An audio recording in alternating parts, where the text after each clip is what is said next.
가만히 있던 이 맥미니 혹은 맥스튜디오가 갑자기 로컬 AI 클러스터가 될 수 있는, 그러니까 AI 슈퍼컴퓨터가 바로 되어버리는 제품으로 바뀌어버린 겁니다. 네, 여러분 반갑습니다. 에러입니다. 맥OS 타오의 26.2 버전이 지금 업데이트가 됐죠. 맥 사용자분들은 굉장히 많이 아시고 다양한 테크 유튜버분들께서 여기 정리를 해주시는데, 일반적으로 알려진 거 말고 또 공학 채널이다 보니까 이 썬더볼트 5의 RDMA가 지원됐다라는 소식, 저기 말만 들어도 잘 모르겠죠. 근데 이게 뭐냐면은 가만히 있던 맥미니가 이제 AI 슈퍼컴퓨터 형태로 맥미니 여러 개를 클러스터해서 연결해서 로컬로 LLM을 돌릴 수 있다라는 말이 되겠습니다. 물론 이전에도 됐지만 더 빠르게, 더 강력하게 지원이 된 건데요. 여기에 대해서 우리나라에서는 별로 이게 주목을 하지 않는 것 같아서, 그래서 제가 만들어야죠, 또 이런 거는. 애플의 맥미니를 여러 개 연결해서 그냥 마치 거대한 LLM 한 개를 서버에서 돌릴 수 있는 그런 LLM을 돌리게 된 것이 굉장히 빨라졌다라는 것이 어떤 의미인 건지, 항상 이런 거는 이런 거를 파보면서 어떤 원리인지를 파악하는 재미잖아요. 그걸 한번 파악해 보시고 애플의 전략이 또 AI에서 어떻게 발현이 될지 한번 보도록 하겠습니다. 사실 지금 보시는 것처럼 맥미니 클러스터 하면은 이미 여러분들께서 이렇게 맥미니를 서로 이렇게 연결을 해놨어요. 이렇게 막 엄청 막 연결한 거 보이시죠? 요 같은 경우에는 아예 라우터를 더 가지고 서로 이제 연결할 수 있도록 막 이렇게 커뮤니케이션 할 수 있도록 해갖고 거대한 LLM을 이렇게 맥미니를 여러 개를 동원해서 만들었다. 이 같은 경우에는 M4 프로의 64기가짜리의 맥미니를 가지고 연결을 한 것 같네요. 과거에도 이런 식으로 클러스터를 잡을 수 있다는 식으로 맥미니를 바로바로 이렇게 데이터 센터화 하는 거, 이런 얘기들이 많이 돌긴 했었는데, 예전부터 이런 얘기들이 있었죠. 이것도 2023년도. 그런데 이번에 뭐가 달라졌느냐라는 관점에서 봤을 때 가장 큰 것은 바로 썬더볼트 5를 이용해서 훨씬 더 수월하게, 근데 엄청나게 빠르게 지원을 하게 됐다는 겁니다. 우리가 엔비디아 GPU를 저렇게 데이터 센터에 저 하나를 깍깍딱 꽂으면서 문제가 되는 게 뭐라고 했어요? 병목이 되는 게 네트워크 스위칭이 된다는 거죠. 서로 떨어져 있는 것들끼리 빨리빨리 내보내지 않으면은 수십 대의 GPU에 걸쳐서 있는 거대한 LLM들이 한 번에 트레이닝 하거나 한 번에 인퍼런스 할 때 걔네들을 다 모아 합쳐가지고 트레이닝 결과를 낸다거나 체크 포인트를 둔다거나 이런 식으로 하나로 모으는 과정이 필요한데, 그 연결하는 속도 자체가 느려버리면은 그 자체가 병목인 거죠. 아무리 하나하나가 빠르더라도 연결되는 그 연결선 자체가 느리기 때문에 한 개를 크게 구동할 때 느리게 할 수밖에 없다는 겁니다. 과거에 맥미니 같은 경우에도 그랬어요. 맥미니를 연결을 할 수 있긴 있거든요. 이렇게 케이블 연결해가지고 서로 클러스터 해가지고 지금 돌리는 거 보이시죠? 이게 예전에는 전부 다 이제 TCP 기준으로 그냥 네트워크를 이용해서 했거든요. 케이블은 똑같이 연결을 하긴 하지만 또 속도 자체가 충분히 안 나왔다는 거죠. 그런데 이번에 맥OS 타오 26.2 릴리즈 노트 해가지고 여러 가지 얘기가 나왔죠. 뭐 에어드랍 기능이라든가 좀 이제 개선된 부분들 많이 얘기하는데, 제가 주목한 부분은 이 부분입니다. RDMA 오버 썬더볼트라는 이 부분. 그러면서 뭘 가능하게 했냐? 자, 저 지연 시간이 엄청 짧게 해가지고 커뮤니케이션 하는데 누구끼리? 썬더볼트 5 호스트들끼리라고 하는 겁니다. 그러면서 분산된 AI 인퍼런스를 사용할 수 있다, MLX를 이용해서, 이런 얘기를 하고 있죠. 이 피처가 딱 한 줄 나왔는데 이걸 무슨 의미인지 아는 게 중요하겠죠. 그래서 사실 저도 이게 맥미니를 가지고 있거든요. 48기가짜리 M4 프로를 탑재한 맥미니입니다. 설명서 보시면 여기 나와있죠. 썬더볼트 5 케이블 이제 꽂을 수 있는 곳이 있고, 아쉽게도 저는 맥미니가 두 대가 있지 않고 한 대밖에 없기 때문에 지금 클러스터를 할 수는 없지만 26.2를 이렇게 업데이트를 하고 나면은 짜라란 이렇게 OS가 업데이트 됐고 맥미니가 여러 대가 있으면은 얘네들끼리 썬더볼트 5끼리 막 연결을 해가지고 맥미니 한 대에서만 돌리는 게 아니라 여러 대를 통해서 돌릴 수 있게끔 된다는 거예요. 제가 좀 이따가 실제로 맥미니로 GPT-OSS를 돌리는 모습을 보여드릴게요. 근데 RDMA라는 걸 지원한다고 했잖아요. 그 리모트 DMA인데, 원래 DMA라는 게 원래 고전적으로 있습니다. 이 DMA라는 거는 원래 컴퓨터 아키텍처 OS 관점에서 이 다이렉트 메모리 억세스입니다. 직접 메모리를 억세스할게요, 접근할게요 라고 하는 건데, 왜 직접이냐? 원래는 이 메모리 억세스 하려면 CPU가 다 건드려줘야 돼요. 이 하드디스크, 옛날에는 하드디스크, 요즘은 SSD겠죠. 이거 왔다 갔다 하는 것들이 있는데, 이 DMA 컨트롤러가 있으면은 CPU 개입을 최소한으로 줄여가지고 바로바로 그냥 억세스를 할 수 있다는 거예요. 그러니까 CPU를 좀 덜 갈구면서 바로바로 메모리에 있는 거를 읽어올 수 있는 역할을 한다는 거죠. 그게 DMA의 기존 고전적인 역할입니다. 직접 여기서 메모리를 뭔가 데이터를 복사를 한다거나 아니면 복사를 해낸다거나 이동한다거나 이런 걸 한 다음에 CPU한테 나 끝났어요 라고 막 알려주면 끝나는 거거든요. 이게 원래 DMA라고 하는 거의 본질이죠. 그러면은 CPU 왔다 갔다 할 필요 없이 바로바로 쏴주니까 메모리랑 DMA 컨트롤러랑 빨리빨리 왔다 갔다 하면서 빠르게 뭔가를 처리할 수 있으니까 속도도 훨씬 더 높아지고 CPU 왔다 갔다 할 필요 없으니까 지연 시간도 줄어들겠죠. 이러한 장점이 있습니다. 그러면 이제 RDMA는 뭐냐? 리모트 DMA라고 하는 건데, 자, 이거는 DMA를 네트워크 너머로 확장했다는 개념이에요. 안대공학 RDMA라고 치면은 제가 여기서도 설명드렸고, 특히 제가 엔비디아랑 아리스타 네트워크스 관련된 이 네트워킹 관련된 얘기를 할 때 여기서 RDMA, ROC 같은 것들 많이 설명드렸거든요. 하고 싶은 말은 이거예요. DMA라고 하는 거는 CPU 개입 없이 그냥 바로바로 메모리에 딱딱 접근할 수 있는 거잖아요. 이게 네트워크 개념으로 확장해 다시 해봅시다. 마치 맥미니가 여러 대 있는데 네트워크로 다 연결돼 있어. 그러면서 RDMA를 지원한다. 그러니까 맥미니가 여러 대가 있는데 매번 M4 프로한테 너 이거 했어 안 했어 물어볼 필요 없이 메모리들끼리 왔다 갔다 하면서 직접 왔다 갔다 활용할 수 있다는 거죠. 그 말은 뭐냐? AI를 엄청나게 LLM으로 거대한 걸 올렸어요. 만약 거대한 걸 올려갖고 맥미니 여러 군데 뿌려놨잖아요. 그러면은 이 AI 모델의 한 레이어는 이쪽에 놨고 두 번째 레이어는 저기 놨고 이렇게 해서 막 뿌려져 있을 텐데 그걸 하나하나 모을 때 매번 M4 프로한테 물어볼 필요가 없이 그냥 바로 DMA처럼 바로바로 가져올 수 있도록 메모리를 직접 접근해서 다 가져올 수 있다는 거죠. 엄청나게 빨라지겠죠. 그래서 보통 이 TCP/IP 같은 일반 네트워크 있잖아요. 우리 흔히 쓰는 통신 네트워크. 그럴 때는 네트워크 스택에서 이제 버퍼를 복사해서 스위치가 개입을 해갖고 네트워크를 왔다 갔다 해야 되는 부분들이 있으니까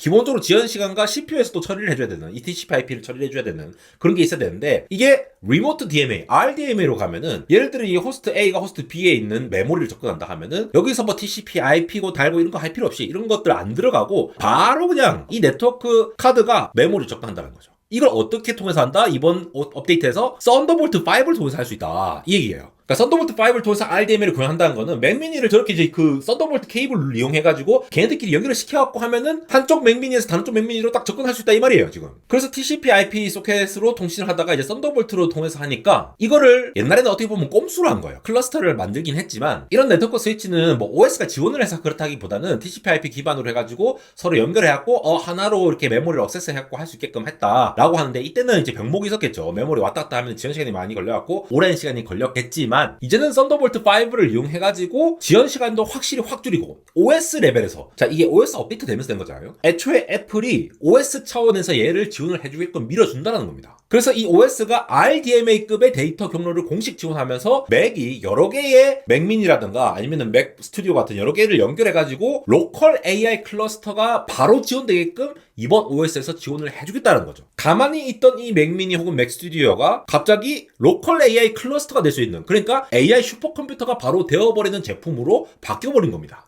실제로 제가 올라마를 설치해가지고 지금 여기 보면 GPT-OS에서 20빌리언 있거든요. 20빌리언짜리 해도 이제 한 10몇 기가 용량이 돼요. 이런 거 그냥 뭐 물어보면은 금방금방 대답합니다. 왜냐하면은 48기가나 되잖아요. 맥미니의 장점이 뭡니까? LPDDR을 많이 박아가지고 심지어 CPU, GPU, 뉴럴 엔진이 서로서로 유니파이드 메모리로서 같이 공유를 하거든요. 그냥 간단하게는 그냥 로컬로 DDR5 스펙 알려줘 하면은 이렇게 더 빨리 정리해줘요. 올라마에서 요즘 잘 되니까. 로컬 이거 설치하는 거 쉽거든요. 찾아보시면 금방 설치할 수 있다. 올라마도 있고 뭐 LM 스튜디오도 있고 여러 가지 있는데 이런 거 금방 찾아볼 수 있죠. 물론 뭐 서버가 되면은 서버 쓰시면 되겠죠. 근데 로컬 LLM을 쓰게 되는데 이것보다 지금 20빌리언보다 더 큰 모델을 지금 못 쓰고 있거든요. 이게 용량이 너무 커요. 이게 돌아가기가 쉽지가 않기 때문에 얘를 클러스터를 만들어갖고 120빌리언까지 돌릴 수 있다라는 거죠. 이제는 이거를 OS 차원에서 지원해 주겠다라고 하는 게 이번 맥OS 26.2 업데이트의 저는 가장 큰 업데이트라고 생각해요. 개인적으로는 이게 썬더볼트 5가 용량이 굉장히 늘어났고 전송 속도 자체가 늘어났죠. 근데 썬더볼트 시리즈들은 이런 스펙들은 전부 다 데이지 체인을 지원을 하잖아요. 이거는 디스플레이를 예제로 들었는데 데이체인이라는 거는 봐봐요. 이거 그냥 일렬로 줄줄이 소세지처럼 연결했잖아. 원래 이렇게 연결하면 연결이 됩니까? 한 컴퓨터에다가 문어다리처럼 이렇게 저렇게 쭉쭉 연결해야 다 연결되는 건데 데이체인을 지원한다라는 거는 이렇게 시리얼하게 쭉쭉 줄줄이 소세지로 연결을 해도 데이터들이 쭉쭉 간다라는 거예요. 맥미니도 지금 썬더볼트 5 포트가 지금 3개가 있을 텐데 이 3개를 통해서 그 중에 한 개만 뽑아가지고 다른 거에 연결하고 그 맥미니가 또 다른 포트에 연결해서 또 다른 거를 그냥 줄줄이 소세지처럼 연결하면 그냥 클러스터가 된다라는 거죠. 그러면은 각각 48기가 갖고 있으면은 갑자기 96기가짜리를 지원할 수 있는 AI 클러스터가 된다라는 거고.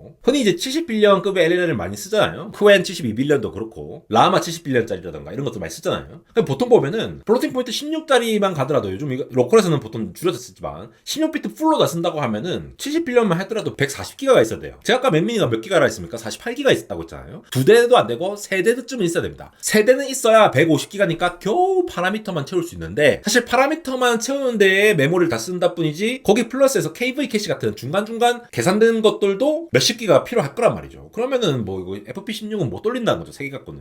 여러 개를 막 연결해야 되는 거죠. 예를 들어 인트 4로 했을 때는 70빌리언 돌릴 때 35기가 필요하니까 이거는 한 대 돌릴 때는 좀 빡빡하게 돌아갈 수 있겠는데 KV 캐시까지 생각하면은 2대 정도 클러스터 연결해갖고 쓰면은 잘 돌아가겠네라고 계산을 할 수 있겠죠. 이렇게 AI 슈퍼컴퓨터 형식으로 손쉽게 맥 환경에서 할 수 있는 게 생겼다라는 사실 빠르게 돌려볼 수가 있겠죠. 그래서 흔히 데이터 센터에서 이제 ROC라는 방식으로 이것도 제가 아리스타 네트워크스와 엔비디아를 비교한 그 영상을 찾아보시면 나오는 나오니까 자세히 한번 보시는데, 간단하게만 보시면은 얘 자체가 여러 가지 튜닝해야 될 게 굉장히 많아요. 근데 이거는 애초에 썬더볼트 5의 데이지 체인을 이용했고 케이블만 설정을 하면 되고, 소프트웨어적으로는 맥OS가 그냥 지원을 해주면 되니까 소규모로 그냥 띡띡띡 연결하면 끝난다는 거죠. 물론 끝도 없이 연결할 수는 없습니다. 썬더볼트 5의 맥스 속도가 120Gbps로 정해져 있기 때문에, 그리고 최대로 확장할 수 있는 것도 정해져 있어요. 그러니까 소규모로 하되 개인적으로 로컬로 거대한 모델을 돌리고 싶다라고 했을 때에 케이블을 짧게 써가지고 저지원으로 구현을 할 수 있다는 장점이 있다는 거죠. 이걸로 뭐 끝도 없이 연결해가지고 데이터 센터를 만들 수 있다는 얘기는 아닙니다, 당연히. 그런 측면에서 봤을 때 제가 맥미니랑 지금 RTX 5090, 5080 같은 게이밍용 최대 그래픽 카드, 그리고 최근에 나온 DGX 스파크를 한번 비교를 해봤거든요. 일단 DGX 스파크도 참 용량이 많게 나왔어요. 128GB 자체로. 그러니까 이런 것들을 타겟으로 나왔죠. 그러니까 디스크리트한 이런 GPU들, 우리 게이밍용 그래픽 카드 같은 거는 GDDR 들어가 있는 VRAM 있잖아요. 그 VRAM 자체가 용량이 얼마 안 들어가 있어요. 그러니까 얘들로 확장을 하기가 쉽지 않겠죠. 안 그래도 얘들 엄청 크잖아요, 그래픽 카드.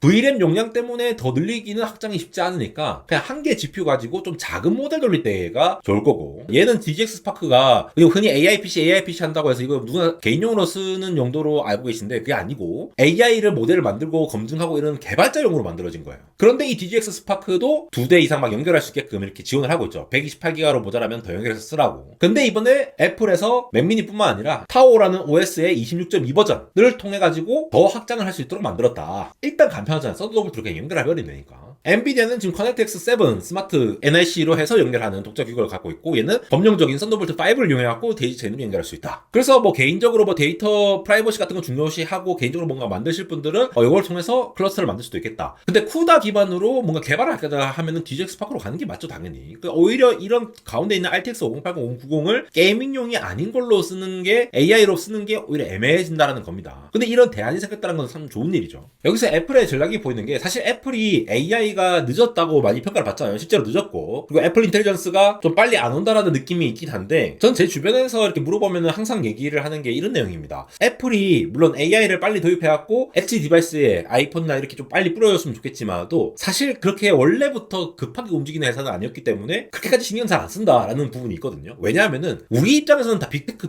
하니까 다 AI를 해야 될 것 같지만, 사실 빅테크도 다 지금 AI 하고 있잖아요. 근데 애플은 상대적으로 많이 뒤쳐져 있거든요. 근데 그게 정당화 될 수는 없는데, 애플이 클라우드 사업자입니까? 애플 클라우드 사업자 아니죠. 애플의 아이클라우드는 AWS나 뭐 구글 같은데, 그런데 클라우드를 따로 돈 주고 사와가지고 쓰고 있단 말이죠. 그러니까 자기들이 클라우드를 막 비용을 들여갖고 투자를 하지 않습니다. 그러니까 다른 기업들은 자체칩 만들고 클라우드 만들어서 막 이렇게 하는 이유가, 본인들이 그렇게 AI 투자를 해가지고 AI 모델을 만들어서 그렇게 하면은 클라우드 서비스를 할 수 있고 이런 것들이 계산이 되는데, 애플은 그게 안 되거든요. 그런 관점에서 자기들의 어떤 강점을 살릴 수 있는 포인트를 잡아봤을 때, 대형 인프라 쪽에서 데이터 센터를 연결할 수 있는 부분도 있겠지만도, 가장 큰 부분은 요 온디바이스 AI나 로컬 클러스터 쪽에서 역으로 좀 시작을 하는 것이 아닌가라는 생각이 들고요. 그럼에도 불구하고 요즘 AI가 많이 늦었다는 얘기가 나오니까, 뭔가 애플이 또 경험성에서 뭔가 한 번은 증명을 해 보일 때가 있어야 되는데, 그 와중에 OS 업데이트만으로도 이렇게 AI 슈퍼컴퓨터가 지원될 수 있게끔 했다는 거는, 물론 대다수의 대중분들한테는 별로 의미가 안 깊을 수도 있지만, 이러한 쪽으로 확장해서 지원을 하겠다라는 사실 자체가 요즘 재밌는 포인트라서 한번 정리해보았습니다. 안되고 인스타그램 언리얼.ero에서 여전히 굉장히 많은 소식들 전달드리고 있습니다. 안대과학 생중계 중에 유성우가 갑자기 온, 이거 이제 실제로 중계 중에 나왔거든요. 요거는 영상뿐만이 아니라 다양한 내용들을 이렇게 전달드리고 있으니까 많은 관심 부탁드립니다. 지금까지 에러였습니다.